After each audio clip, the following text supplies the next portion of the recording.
Hello, folks.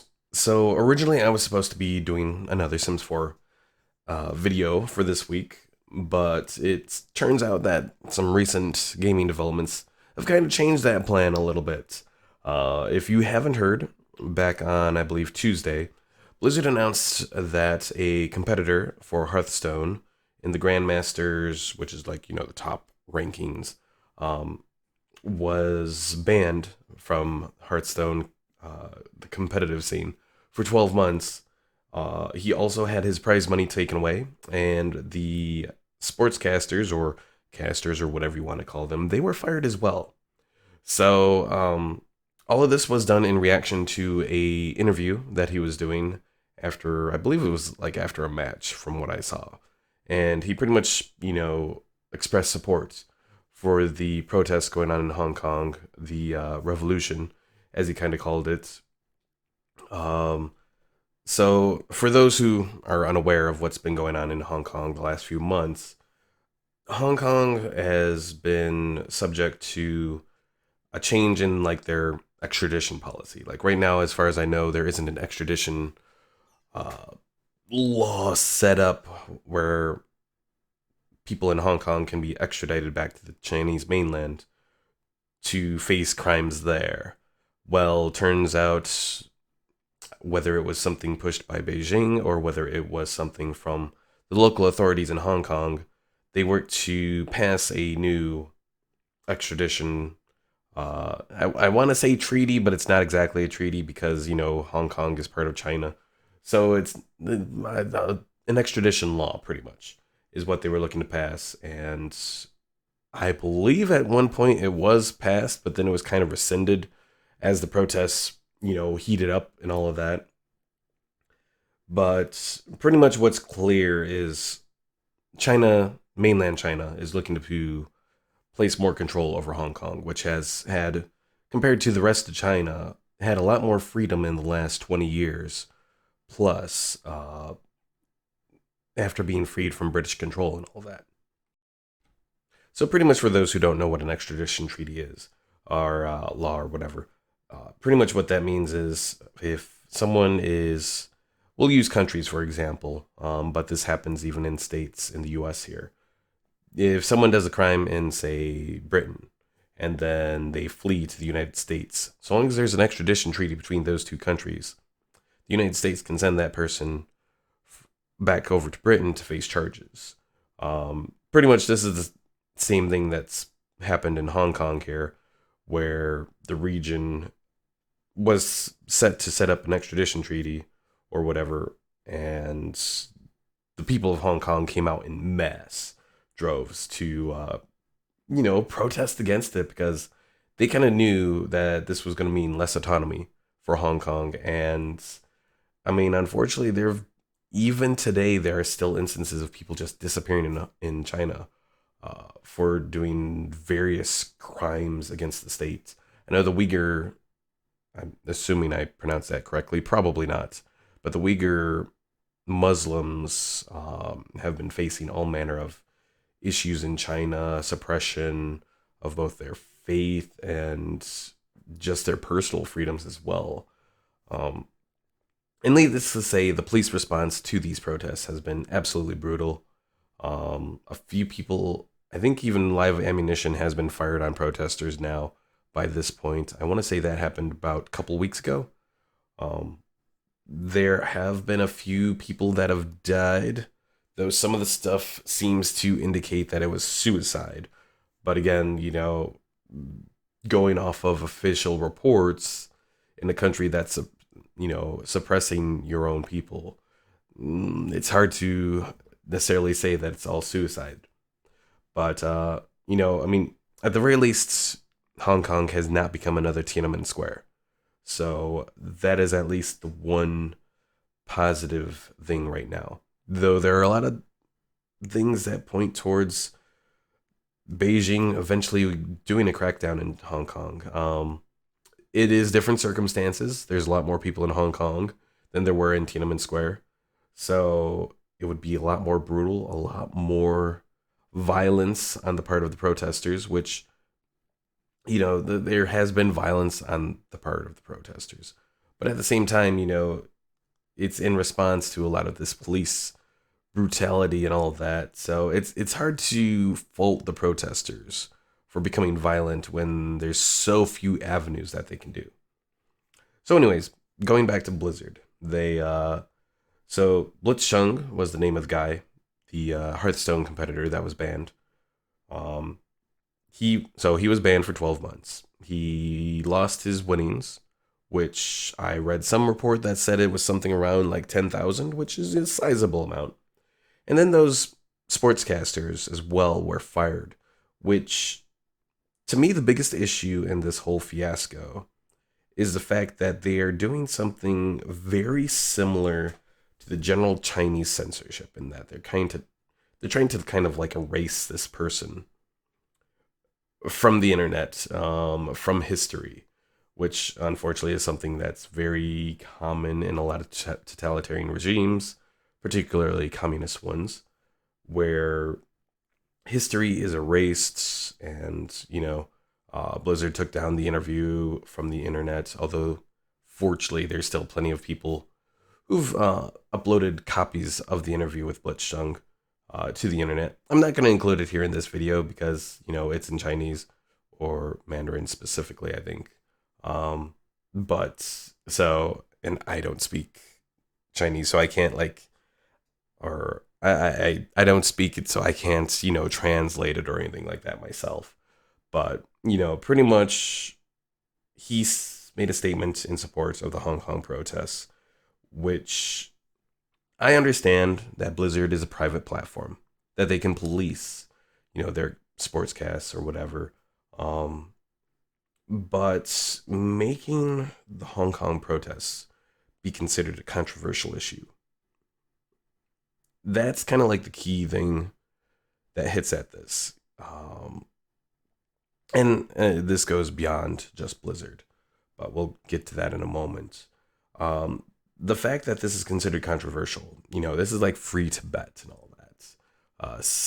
Very similar sort of thing, especially regarding China and all that. And it all has to do with the fact that Blizzard, Activision Blizzard, wants access to the Chinese markets. Being a capitalist company, their main thing is growth. They've saturated the markets in the West right now. There's not much more growth to be done, but there's still a huge amount of people in a growing middle class in China that they want to have access to. And to have that access, they have to play by the Chinese rules, which involves all manner of censorship and all that, which ultimately, I mean, we're at a cultural turning point as to whether or not we have our companies represent our values. Activision Blizzard is, by all accounts, supposed to be an American company. But then again, just as we've seen with the NBA lately, which, if there's any sports that is, well, okay, there's a few sports that may be on the same level as basketball as far as being American sports. But still, you would expect the NBA, of all things, to be supportive of American values. And they have been a little wishy-washy lately. Some of the stuff they've said have been all right, but then some of the stuff that has been done by some of the individual teams, not so much. I'm still trying to keep track of what's been going on with the NBA, honestly. If you have any comments on what's going on on the NBA, and you can enlighten me, let me know in the comments. But going back to this whole issue, I mean, me personally, I've been playing World of Warcraft for the last few months, getting into World of Warcraft Classic. Some friends from work got me into it. I kind of missed the WoW phase back when it first came out, so this has kind of been like a little bit of a new experience for me. But it's been ruined because of this whole issue. I can't find myself supporting Blizzard right now with what they've done. I haven't gone as far as some people who are trying to delete their accounts, which now Blizzard has apparently disabled the methods to delete your account, which is a whole nother matter. But yeah, I'm still willing to enjoy some of the single player campaigns, or for like StarCraft and Warcraft 3 and all that. But at this point, I don't see myself giving Activision Blizzard any more of my money, any more of my stream time, anything like that. Um, I haven't done it yet, but I'm probably going to be taking down the streams or videos that I've done of some of the StarCraft or Diablo titles that I've done. I didn't get around to doing Warcraft 3, which I really wanted to, but at this point, I don't see that happening. It's been a few days since the whole issue has come up, and Blizzard has really not done anything to give me any hope that they're going to improve it. So, I mean, pretty much at this point, I don't intend to give any more advertisements of anything like Call of Duty, Warcraft, Diablo, anything like that. And I don't intend to spend any of my money on that kind of stuff, which is, again, disappointing, but it is what it is. I don't want to support a company that is not only censoring stuff in China, but it's censoring stuff globally too. And I mean, I know the Hearthstone player, Blitzchung, he's from Hong Kong, so this is very personal to him. But at the same time, you know, just the fact that Blizzard decided that they needed to censor him and get rid of the sportscasters and kind of just erase them from the internet, or at least try to, it's completely wrong in all ways. Um, I mean, this isn't the first time that Blizzard has done something scummy. I am old enough to remember the Diablo 3 auction house, real money auction house that they had when Diablo 3 first came out. They also made it online only for a single player game, which is another complete insult. And then they also kind of screwed over StarCraft 2. I think StarCraft 2 was actually out before Diablo 3, but still. StarCraft 2, they got rid of the LAN support, which, StarCraft is one of the premier titles of doing LAN parties and all that. I mean, if there's anything that kind of signaled the end of the LAN party, it's the fact that StarCraft 2 got rid of it. But, this whole issue has gone beyond the traditional corporate scummy, which unfortunately every game company has done, whether it be Bethesda, EA, that sort of thing. This is going into the basic human values of speech and of standing up for the little guy. Hong Kong is the little guy here. So yeah, it's to the point where if Blizzard wanted to get me to go back, at the very least, they would have to bring back the sportscasters, and they would have to at least give Blitzchung his money that he won, but to get to the point where I would actually be willing to even buy, go back into World of Warcraft or buy Warcraft 3 Reforged, I'd have to see them come out in support of the Hong Kong protesters, honestly. I know that's not going to happen. They're not going to give up the Chinese market like that.